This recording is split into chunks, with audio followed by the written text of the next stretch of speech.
তোমরা আইটেম দিচ্ছ তো না?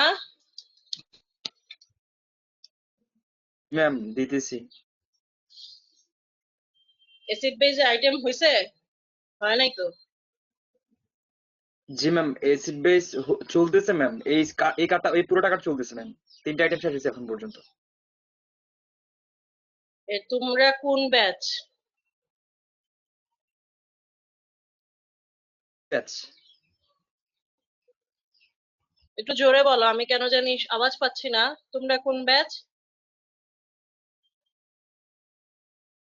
Ma'am B batch, B batch. D D. 2 number batch ma'am, B batch. Okay, তোমরা ইয়ে করো, যাদের হয়েছে তারা দেখো কি কি পড়া দরকার ছিল বা কতটুকু পড়ছো, আর যাদের হয় নাই তাদের জন্য একটা রিভিউ আর কি। যেহেতু কার্ড এখনো সবার শেষ হয় নাই, সো আমি নতুন কার্ডে এই সপ্তাহে ঢুকতে চাচ্ছি না। নেক্সট ক্লাস থেকে ইনশাআল্লাহ যদি আমরা পারি নতুন ক্লাসে ঢুকবো।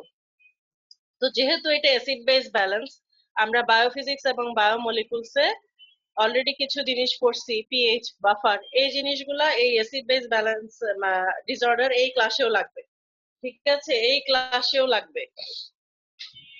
তাইলে আমরা শুরুতে যদি আমরা মানে রিভিউ করি যে পিএইচ কি। PH is the negative logarithm of hydrogen ion concentration expressed in term of molarity, অথবা তোমরা বলতে পারো মোল পার লিটার। এটা যতক্ষণ তুমি না বলছো যে expressed in term of molarity, ততক্ষণ পর্যন্ত তোমার ডেফিনেশন কমপ্লিট হবে না।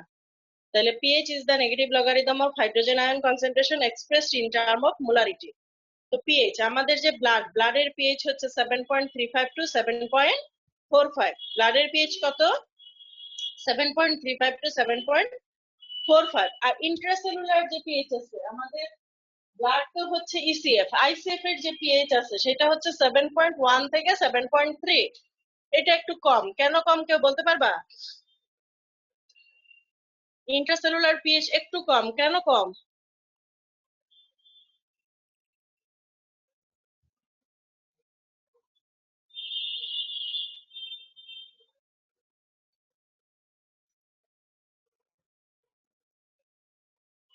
কথা বলো কেউ। ম্যাম তোমরা ম্যাম তো আইটেম দিছো ICU intracellular. Carbon dioxide concentration একটু বেশি থাকে, মানে partial pressure of carbon dioxide একটু বেশি থাকে। ইন্ট্রাসেলুলার পিএইচ এ কার্বন ডাই অক্সাইড কনসেন্ট্রেশন বেশি থাকে? ইন্ট্রাসেলুলার পিএইচ, ইন্ট্রাসেলুলার ফ্লুইডে কার্বন ডাই অক্সাইড কনসেন্ট্রেশন বেশি থাকে? ইন্ট্রাসেলুলার ফ্লুইডের পিএইচ একটু কম, কারণ আমাদের যে মেটাবলিজম হয়, মেটাবলিক যে অ্যাসিড গুলা তৈরি হয় সেগুলো আমাদের সেলে হয় না। যত মেটাবলিজম আছে সাইটোপ্লাজম, মাইটোকন্ড্রিয়া, বোথ কম্পার্টমেন্টে যেগুলা হচ্ছে, সেগুলো তো সেলের মধ্যে হচ্ছে। সো বিভিন্ন মেটাবলিক প্রসিডিউরে আমার যে মেটাবলিক অ্যাসিড গুলা তৈরি হচ্ছে, সেই মেটাবলিক অ্যাসিডের জন্য আমার ইন্ট্রাসেলুলার পিএইচটা স্লাইটলি কম। ঠিক আছে, এটা তোমাদের এবিসি বইতেই আছে, তোমরা একটু দেখে নিও।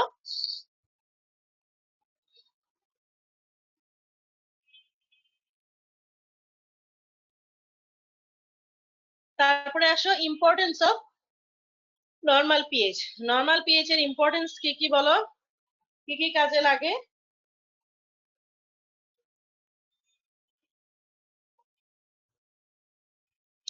পিএইচ এর তোমার তো প্রশ্ন করতেই পারে, তুমি অ্যাসিড বেস ব্যালেন্স পড়তে গেছো, পিএইচ এর ইম্পর্টেন্স কি, কেন আমার বডির নর্মাল পিএইচ মেনটেন করতে হবে?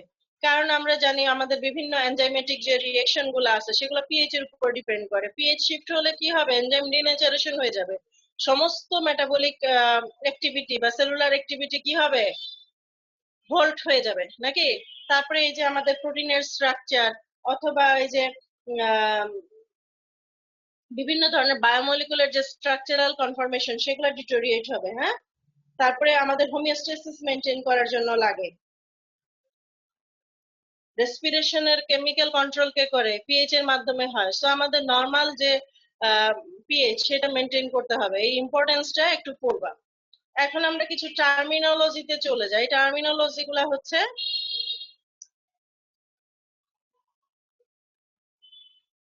টার্মিনোলজির মধ্যে আমরা দেখতেছি যে নর্মাল পিএইচ হচ্ছে 7.35 টু 7.45। অ্যাসিডেমিয়া অথবা অ্যাসিডোসিস। অ্যাসিডোসিস কখন বলবো আমরা? যখন পিএইচ হবে বিলো 7.35। অ্যালকালোসিস বলবো যখন পিএইচ হবে মোর দেন 7.45। এই এতটুকু বললেই তোমাদের জন্য যথেষ্ট। এমনিতে অ্যাসিডোসিস আর অ্যাসিডেমিয়ার মধ্যে একটু পার্থক্য হচ্ছে কি, অ্যাসিডোসিস হচ্ছে যেই ডিসঅর্ডার গুলার জন্য আমার অ্যাসিডেমিয়া ডেভেলপ করে সেগুলাকে আমরা বলি অ্যাসিডোসিস। তো এত কনফিউশনের প্রয়োজন নাই, তোমাদেরকে অ্যাসিডোসিস বলুক আর অ্যাসিডেমিয়া বলুক, তোমরা বলবা যে পিএইচ বিলো 7.35 আর অ্যালকালেমিয়াতে হচ্ছে পিএইচ মোর দেন 7.45। আর এখানে কিছু নরমাল ভ্যালু দেওয়া আছে, সেই ভ্যালুগুলো দেখো। Normal partial pressure of carbon ডাইঅক্সাইডের কনসেন্ট্রেশন হচ্ছে 35 to 45 মিলিমিটার অফ মার্কারি, আর নরমাল বাইকার্বনেট কনসেন্ট্রেশন হচ্ছে 22 to 26 milli equivalent milli equivalent per litre অথবা মিলিমোল পার লিটার তোমরা বলতে পারো। তাহলে এগুলো হচ্ছে আমাদের normal condition. Normal pH 7.35 to 45, partial pressure of carbon dioxide normal হচ্ছে 35 to 45, আর যেহেতু এটা প্রেসার সো এটা হচ্ছে মিলিমিটার অফ মার্কারি, আর বাইকার্বনেট হচ্ছে 22 to 26 milli equivalent per litre. আমি খুব রিপিট কথা বলতেছি, তোমাদের যদি কারো বুঝতে সমস্যা হয় অবশ্যই আমাকে বলবা যেন আমি রিপিট করি। এগুলো আমরা জানি। অ্যাসিড কাকে বলে? অ্যাসিড কাকে বলে? ম্যাম যেটা হাইড্রোজেন ডোনেট হাইড্রোজেন করে। আয়ন ডোনেট করবে। Substance or compound which donate hydrogen. কোথায় ডোনেট করবে? বালির মধ্যে ছেড়ে দিলে ডোনেট করবে? ম্যাম সলিউশনের মধ্যে। ইন aqueous solution, ঠিক আছে। বেস হচ্ছে কি as a substance that can accept hydrogen ion in an aqueous solution। এর মধ্যে স্ট্রং অ্যাসিড আছে, স্ট্রং বেস আছে, স্ট্রং অ্যাসিড উইক অ্যাসিড, তারপরে হচ্ছে স্ট্রং বেস উইক বেস। এগুলা ডেফিনেশন তো জানো, যেগুলা খুব কুইকলি এবং কমপ্লিটলি ডিসোসিয়েট হয় সেগুলোকে আমরা বলি স্ট্রং অ্যাসিড, আর যারা পার্শিয়ালি এবং স্লোলি হয় তাদেরকে আমরা বলি উইক অ্যাসিড। একইভাবে স্ট্রং বেস উইক বেস এইগুলার কিন্তু এক্সাম্পল একেবারে ঠোঁটের আগায় থাকতে হবে। এবং দুঃখজনক হলেও যেটা সত্য যে পরীক্ষার সময় মানুষ ফেল করে কিন্তু এই বেসিক জিনিসগুলোর জন্য, ঠিক আছে। স্ট্রং অ্যাসিড কি জিনিস বুঝাইতে পারে না। ব্যাপারটা কি এরকম যে স্ট্রং অ্যাসিড দিলে তুমি পুড়ে যাবে আর উইক অ্যাসিড দিলে তোমার কিছুই হবে না। স্ট্রং অ্যাসিড হচ্ছে যেটা খুব র্যাপিডলি এবং কমপ্লিটলি ডিসোসিয়েট হবে, আর উইক অ্যাসিড হচ্ছে যেটা স্লোলি এবং পার্শিয়ালি। এই দুইটা কথা কিন্তু থাকতে হবে, যে কমপ্লিটলি এন্ড র্যাপিডলি, আরেকটা হচ্ছে ইনকমপ্লিটলি মানে স্লোলি, আর হচ্ছে পার্শিয়ালি। পার্শিয়ালি স্লোলি যেটা ডিসোসিয়েট হয় সেটাকে আমরা বলবো উইক অ্যাসিড। এগুলোর এক্সাম্পল জানতে হবে, যেমন স্ট্রং অ্যাসিড হচ্ছে হাইড্রোক্লোরিক অ্যাসিড, হ্যাঁ। তারপরে হচ্ছে এই স্ট্রং উইক অ্যাসিড হচ্ছে কার্বনিক অ্যাসিড। একইভাবে স্ট্রং বেস উইক বেস এগুলার এক্সাম্পল তোমাদেরকে জানতে হবে। অ্যানায়ন তো জানোই, যেগুলা ion with negative charge is known as anion, ion with positive charge is known as cation. এই যে এই জিনিসটা আমি করতে পারি না, কিভাবে এটাকে সরাইতে হয় এই জিনিসটা আমি পারতেছি না, এই জন্য তোমাদের কাছে স্লাইডটা ছোট হয়ে আসে। তারপরে অ্যাসিডেমিয়া অ্যালকালেমিয়া অলরেডি আমরা বলে ফেলছি, এত ডিটেলস বলার কোনো দরকার নাই। তারপরে আসো আমরা অ্যাসিড বেস ডিসঅর্ডার স্টাডি করার জন্য যেই ইকুয়েশনটা আমাদের মাথায় থাকবে, আমি তোমাদেরকে আগেও বলছি, সেটা হচ্ছে কি এই যে এই ইকুয়েশনটা pH proportional to bicarbonate divided by pH proportional to bicarbonate ion concentration divided by carbon dioxide। এই ইকুয়েশনটা মাথায় রেখে আমরা পুরো অ্যাসিড বেস ডিসঅর্ডার স্টাডি করি। কারো কোনো প্রশ্ন ছিল?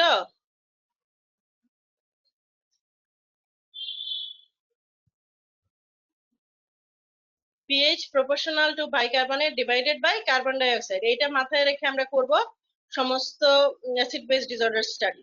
অ্যাসিড বেস ডিসঅর্ডারটাকে আমরা দুইটা ক্যাটাগরিতে ভাগ করি, সিম্পল আর মিক্সড। সিম্পল বলতে বোঝা যায় problem is either within bicarbonate or carbon dioxide, মানে যে কোনো একটার ডিফেক্ট, আইদার বাইকার্বনেট আয়ন কনসেন্ট্রেশনের defect or carbon dioxide concentration defect. আর মিক্সড বলতে বোঝা যায় দুইটারই সমস্যা। আমার কম্পোনেন্ট হচ্ছে দুইটা। অ্যাসিড বেস ডিসঅর্ডার স্টাডি করার জন্য আমার যে ম্যাটেরিয়াল বা কম্পোনেন্ট সেটা হচ্ছে দুইটা, একটা হচ্ছে বাইকার্বনেট আর একটা হচ্ছে কার্বন ডাইঅক্সাইড। সো যখন যে কোনো একটাতে প্রবলেম হবে সেটাকে আমরা বলবো সিম্পল অ্যাসিড বেস ডিসঅর্ডার।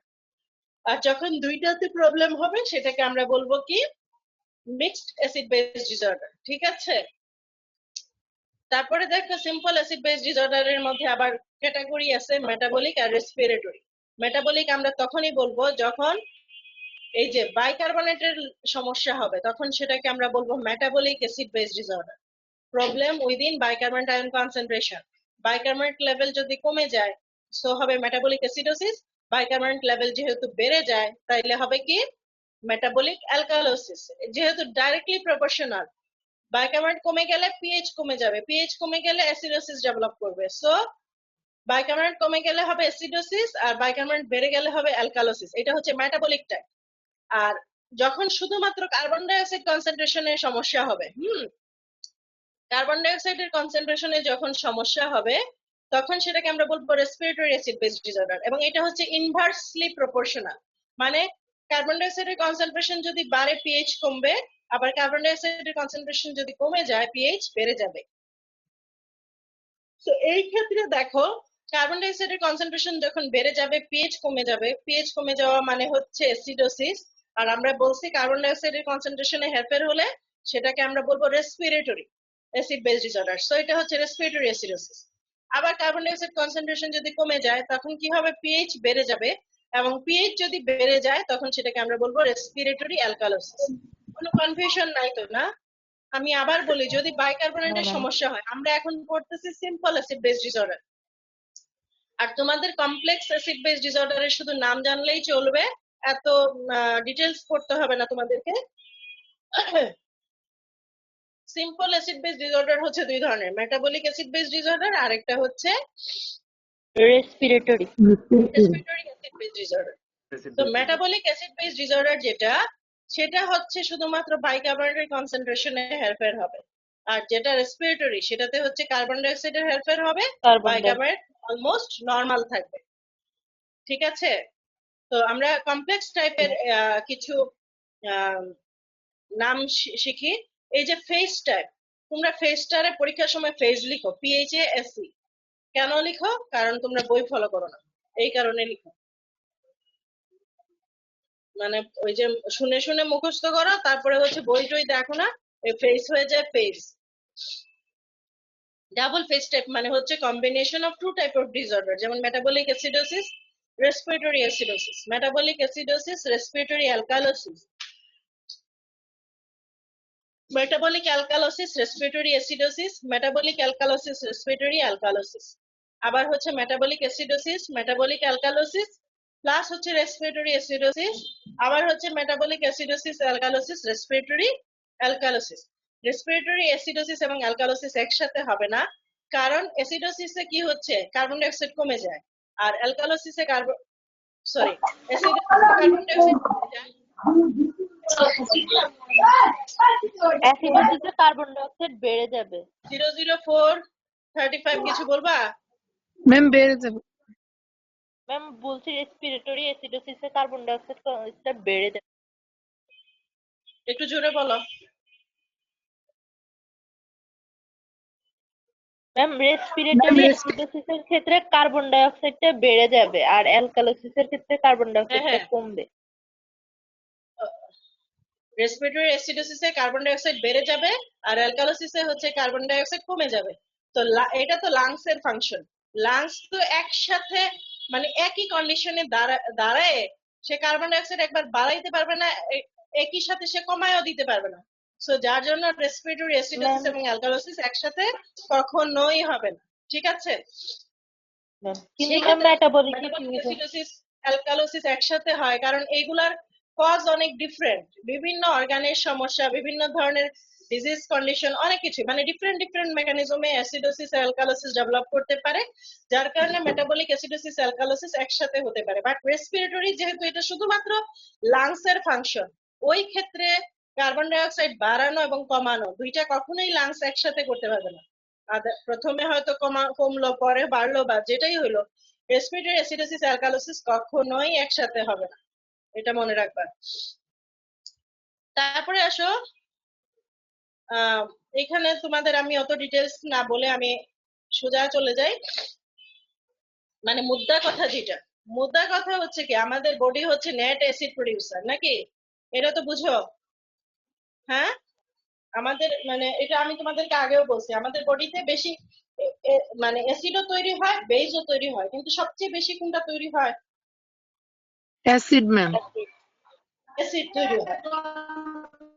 আমাদের বডির মধ্যে কিছু এন্ডোজেনাস মানে অ্যাসিড তৈরি হয়, কিছু এন্ডোজেনাস বেস তৈরি হয়। যারা পারো বই থেকে সোর্স করে নিও, বাট অত ইম্পর্টেন্ট না, অতটা ইম্পর্টেন্ট না, ঠিক আছে? তো আমাদের বডিতে বেশি তৈরি হয় হচ্ছে অ্যাসিড। তো সেই অ্যাসিডটাকে তৈরি করার জন্য আমাদের যে বাফার লাগবে, অ্যাসিডটাকে নিউট্রালাইজ করার জন্য যে বাফার লাগবে, বাফারের কাজ তো হচ্ছে অ্যাসিডটাকে নিউট্রালাইজ করা। তো সেই বাফারের আমরা জানি দুইটা পেয়ার থাকে, একটা হচ্ছে conjugate base divided by weak acid নাকি। বাফার, একটা বাফার লিখতে তোমার দুইটা কম্পোনেন্ট লাগবে, একটা হচ্ছে উপরে থাকবে হচ্ছে কনজুগেট বেস, আর নিচে থাকবে week acid. Week acid. Conjugate বেসের ডেফিনেশন কেউ বলতে পারবা? It's an very very important viva question. What is conjugate base?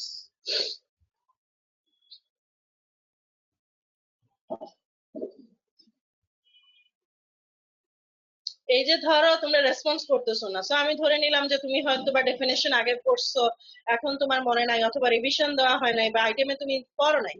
এই জিনিসটা একটু নোট রাখবা। ওই দিন তোমাদের মধ্যে কেউ একজন আমাকে করছে, মেসেজ করছে যে সব লেকচার আপলোড হয় না। লেকচার দেখো, শুধু তো আমাদের ফেজের লেকচার না, এখানে ওই যে সেকেন্ড ফেজ আছে, থার্ড ফেজ আছে, ফোর্থ ফেজ আছে, সবার লেকচার। এত এত লেকচার আপলোড করতে অনেক সময় লাগে। সো যার কারণে কি হয়, অনেক লেকচার জমা হয়ে যায় এবং সেগুলা আপলোড মানে অনেক দেরিতে হয়। এখন যদি তোমরা দেখো তাহলে 20-25 দিন আগের গুলো আপলোড হচ্ছে।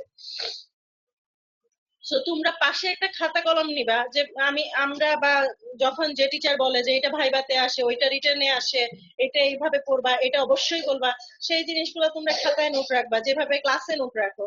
এটা তো তোমার একটা ক্লাসই। So conjugate base is the, conjugate base হচ্ছে একটা অ্যাসিড, যেমন ধরো হাইড্রোক্লোরিক অ্যাসিড। এই হাইড্রোক্লোরিক অ্যাসিডের যদি আমরা হাইড্রোজেনটাকে রিমুভ করে ফেলি, তাইলে যে বেসটা থাকবে, যে অ্যানায়নিক পার্টটা যেটা থাকবে, সেটাকে আমরা বলবো conjugate base. So anionic part of an acid after donation of hydrogen ion অথবা after removal of hydrogen ion. বুঝতে পারছো? জি জি ম্যাম।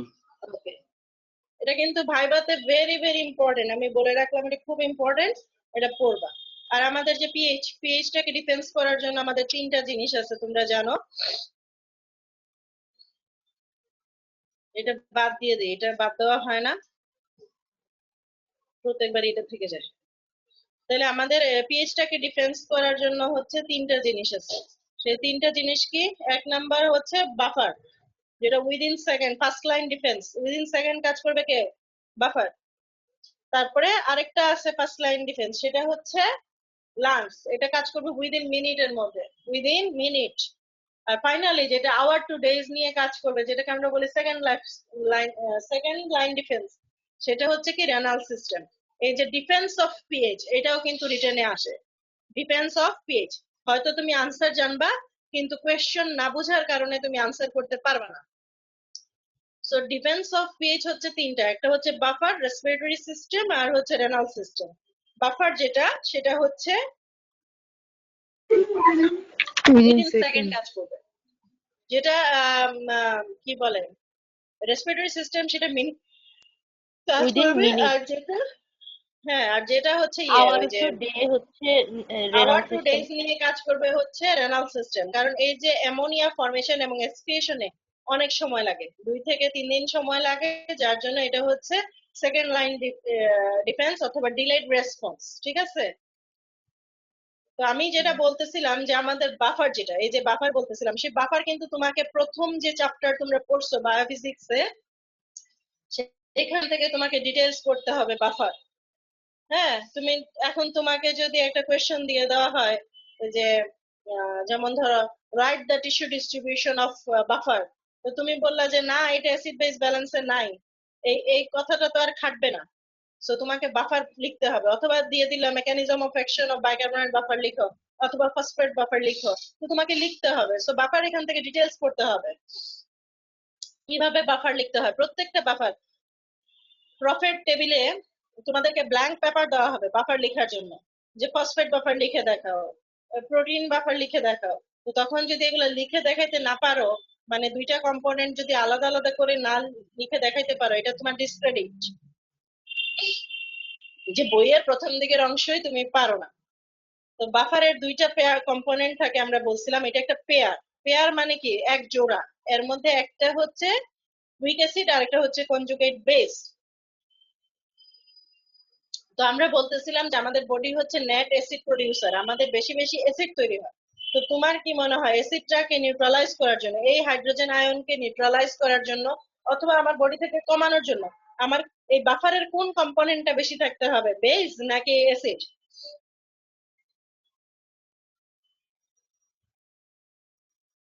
Ma'am base. বেস বেশি থাকতে হবে। অ্যাসিড অ্যাসিড যদি ডিসোসিয়েট হয় তাহলে তো আমার হাইড্রোজেন আয়ন আরো বাড়তে থাকবে, সে আবার কমাবে কিভাবে? সো আমার বেস বেশি থাকতে হবে। So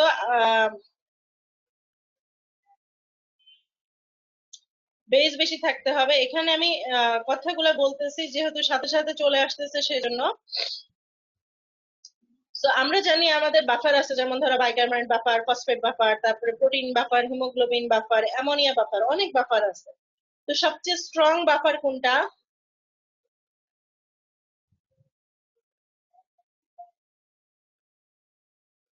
ma'am bicarbonate buffer. Ma'am bicarbonate buffer.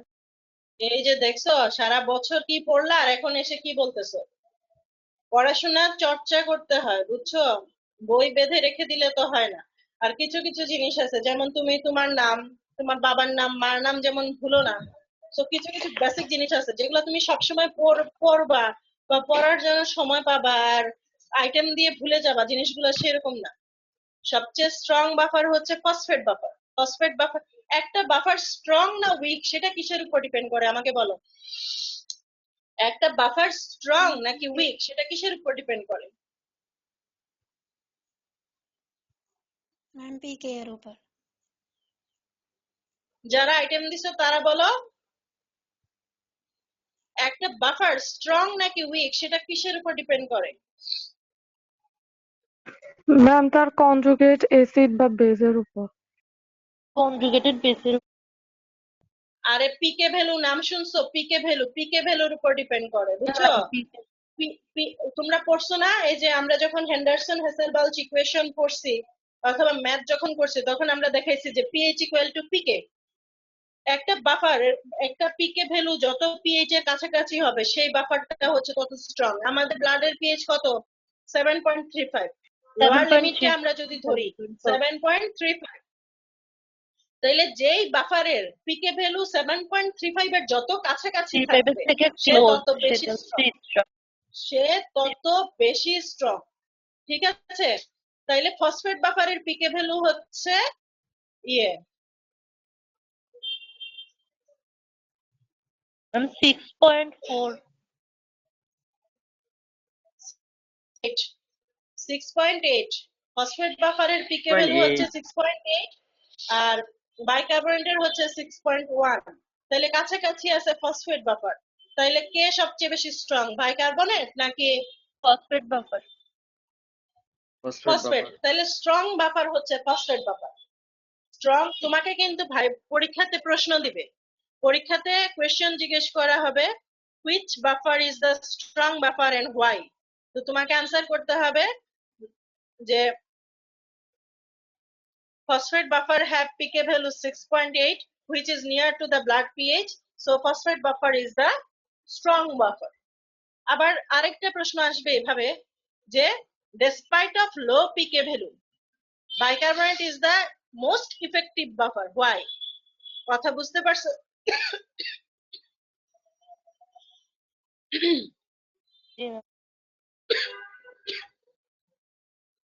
প্রশ্নটা হচ্ছে কি, বাইকার্বনেটের পিকে ভ্যালু মাত্র 6.1 which is the far away from the blood pH।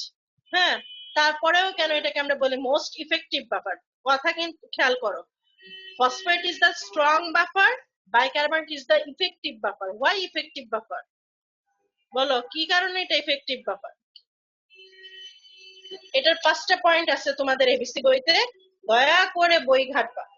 তোমাদের কাছে অনুরোধ রইলো যে তোমরা যেখান থেকেই পড়ো লাস্টে অন্তত এই চ্যাপ্টার গুলার জন্য, এই যে রেনাল, তারপরে হচ্ছে অ্যাসিড বেস বাফারের জন্য পরে এবিসি বইয়ের পাতাগুলো উল্টা বাজে কোন জিনিসটা তুমি পড়ো নাই। কারণ হচ্ছে একটু আগে আমরা যেটা বলতেছিলাম, 1 নাম্বার কারণ হচ্ছে bicarbonate is a widely distributed buffer present in both ECF and ICF. Bicarbonate বাফারটা ইসিএফ এ আছে, আইসিএফ এ আছে। Bicarbonate concentration in blood is 22 to 28 milliequivalent per liter. Bicarbonate concentration blood এ বেশি। তারপরে আবার আরেকটা জিনিস আছে, সেটা হচ্ছে কি, যেটা একটু আগে আমরা বলতেছিলাম যে অ্যাসিডকে নিউট্রালাইজ করার জন্য বেশি বেশি বেজ লাগবে। সো বাইকার্বনেট বাফারে বেজ টু অ্যাসিড রেশিও হচ্ছে 20:1, মানে অ্যাসিড থেকে তার বেজের কম্পোনেন্ট হচ্ছে 20 গুণ বেশি, যেটা ফসফেট বাফারে অনলি 4:1। ফসফেট বাফারে এটা হচ্ছে মাত্র 4 গুণ, কিন্তু বাইকার্বনেট বাফারে এটা হচ্ছে 20 গুণ। সো 20 গুণ বেশি থাকার কারণে এটা বেশি বেশি অ্যাসিড নিউট্রালাইজ করতে পারে। ঠিক আছে? জি ম্যাম। তারপরে আরো কিছু আছে, যেমন এটা হচ্ছে একটা open end system. Open end system বলতে কি বোঝাও? এগুলা তো আগের পড়া, এই জন্য আমার এই স্লাইড গুলাতে নাই। ওপেন এন্ড সিস্টেম বলতে কি বুঝো?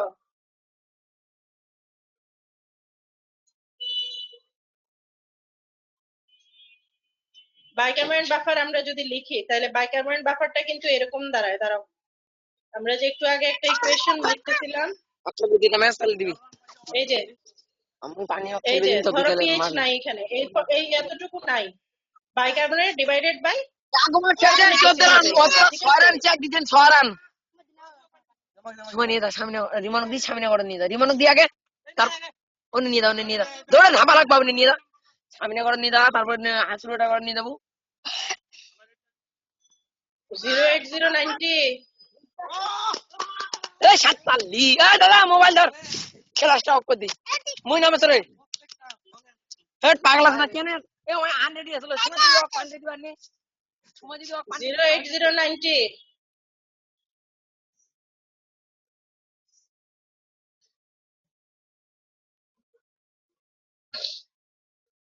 ঠিক আছে, বাইকার্বনেট বাফারকে আমরা যদি লিখি তাহলে এই পোর্শনটা বাদ দাও, এই যে পিএইচ এই পোর্শনটা বাদ দাও। এইটা হচ্ছে মানে যখন বাফার লিখবো তখন ইকুয়েশনটা দাঁড়াবে এরকম যে bicarbonate divided by carbonic acid. So এই যে বাইকার্বনেট টু কার্বনিক অ্যাসিডকে আমরা আবার কার্বন ডাই অক্সাইড হিসেবে লিখতে পারি। এই যে দুইটা কম্পোনেন্ট, এই দুইটা কম্পোনেন্ট কিন্তু দুইটা আলাদা সিস্টেম দ্বারা রেগুলেট হয়। বাইকার্বনেট কনসেন্ট্রেশনটা রেগুলেট হয় হচ্ছে কিডনি দ্বারা, আর কার্বন ডাই অক্সাইড কনসেন্ট্রেশনটা রেগুলেট হয় হচ্ছে রেসপিরেটরি সিস্টেম দ্বারা। যার কারণে এই যে দুইটা আলাদা সিস্টেমের কারণে যে এটা রেগুলেট হয়, এই কারণে এটাকে বলা হয় open end system. Open end system, কথা বুঝতে পারছো? সো তোমাদের কাছে আজকে আমার দুইটা পড়া দেওয়া থাকলো, যেটা তোমরা আমাকে হোয়াটসঅ্যাপ করবা। সেটা হচ্ছে যে কিভাবে আমরা লিখবো, এই যে বাফার গুলা কিভাবে লিখতে হয়, প্রত্যেকটা